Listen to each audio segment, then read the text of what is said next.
Magnetic flux is the physical quantity that gives the measure of the strength of a magnetic field over a given area.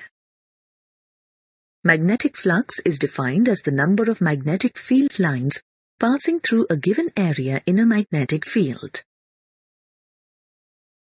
The magnetic flux, phi, is equal to B dot A, which is equal to BA cos theta, where B is the strength of the magnetic field. A is the area of the given surface through which the field lines pass. And theta is the angle between the direction of magnetic field and the area vector. Let this be equation 1. The SI unit of magnetic flux is Weber, and its CGS unit is Maxwell.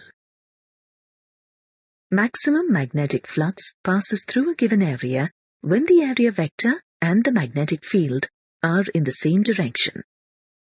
That is, the angle between the plane of the given area and the magnetic field is 90 degrees.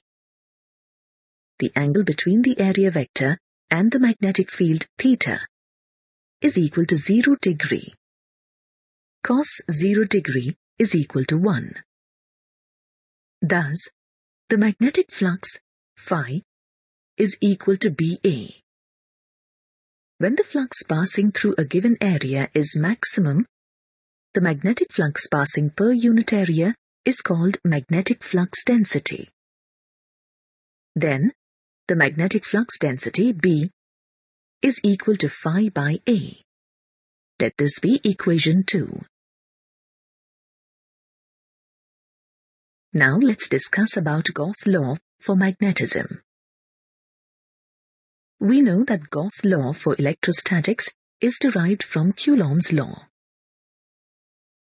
From Coulomb's law of electrostatics, we derive that the electric field strength E is equal to 1 by 4 pi epsilon naught into Q by R square.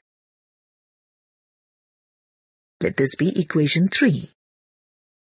Gauss' law for electrostatics states that the electric flux passing through a closed surface is equal to 1 by epsilon naught times the total charge enclosed by the closed surface.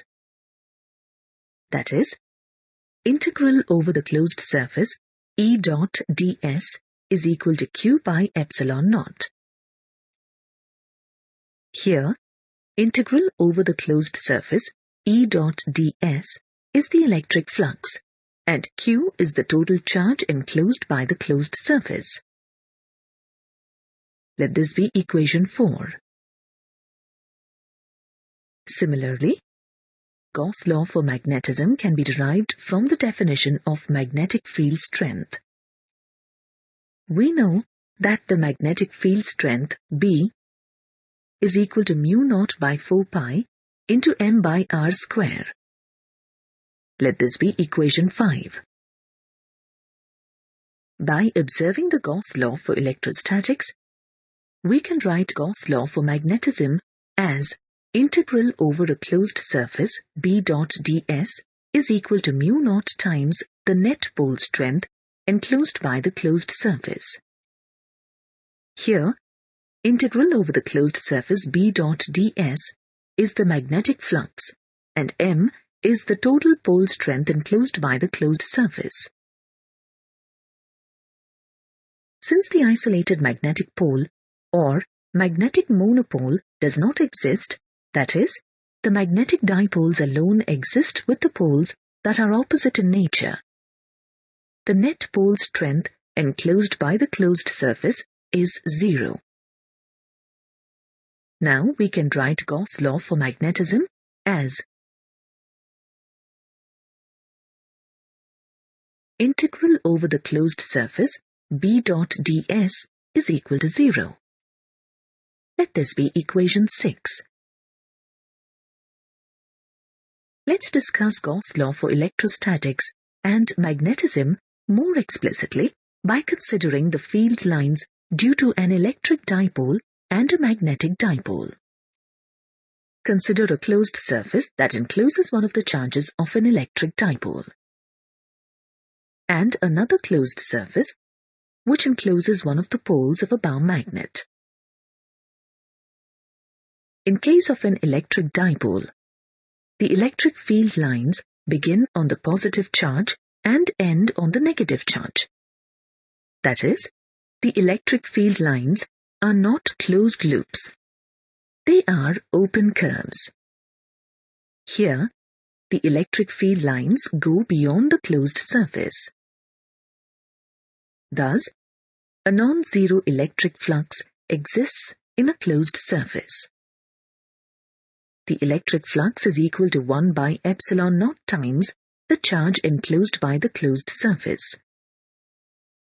On the other hand, the magnetic field lines due to a magnetic dipole are directed from north pole to south pole externally and south pole to north pole internally. That is, the magnetic field lines are continuous closed loops. Here, the number of magnetic field lines going beyond the closed surface is equal to the number of magnetic field lines entering into the closed surface.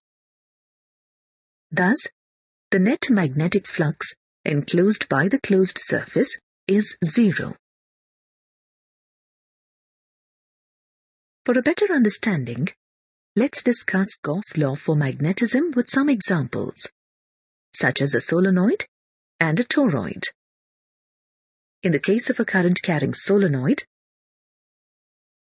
the magnetic field lines around the current-carrying solenoid are similar to that of the magnetic field lines due to a magnetic dipole. Here, the magnetic field lines come out from one face of the solenoid and enter into its other face. Let's consider a closed surface around one face of the solenoid.